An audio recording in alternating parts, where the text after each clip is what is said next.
नाज़रीन, अब खबर शामिल करते हैं रावलपिंडी से, जहां रफा इंटरनेशनल यूनिवर्सिटी में MS मीडिया साइंसेज के तलबा की तरफ से उस्ताज़ा के लिए ग्रैंड अफ्तार डिनर का एहतमाम किया गया। ग्रैंड अफ्तार डिनर में डॉक्टर रेहान साहब, डॉक्टर मूसा साहब, डॉक्टर रियाज साहब, फिरदान खान से ताल्लुक़ रखने वाले नौजवान सहाफ़ी आकाश अली मुग़ल, मलिक इकराम, मोहम्मद इस्माइल, नुमान, बाकिर, साकिब समेत सैकड़ों तलबा ने शिरकत की। तलबा से अपने ख़यालात का इज़हार करते हुए डॉक्टर मूसा ने कहा कि जुमला मुस्लिमीन इस माह मुबारक में रहमतें समेट कर अल्लाह की रज़ा के लिए के हकदार बन जाएंगे। माह रमज़ान माशरती तरबियत और दुरुस्ती का अहम ज़रिया है, जिसमें नमाज के कायम करने से लेकर ज़कात की तकसीम तक एक एक अमल में भलाई और दुगना सवाब है।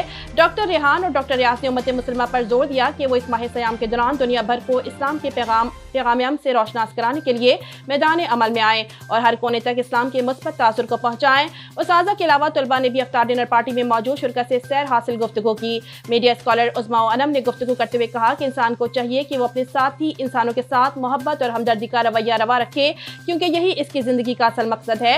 मलिक इकराम और साकिब से गुफ्तगू करते हुए हमें किसी ज़ाती गर्ज़ क़ायद सिले या मुआवजे के बगैर महज खुदा की रज़ा के हसूल के लिए इंसानियत की बुनियाद पर दूसरों की खिदमत करनी चाहिए। उर्दू ज़बान और अदब के उस्ताद आकाश अली मुग़ल और MS media sciences scholar Mohammad Ismail ने अपने ख़यालात का इज़हार करते हुए कहा कि खिदमत खल्क़ का बेहतरीन तरीका अपने शोबे या पेशे के ज़रिए लोगों की खिदमत करना है। आखिर में रफ़ा यूनिवर्सिटी के शोबा मीडिया साइंसेज के उस्ताज़ा की तरफ से तलबा का शुक्रिया अदा किया गया और ढेरों दुआओं से भी नवाजा गया।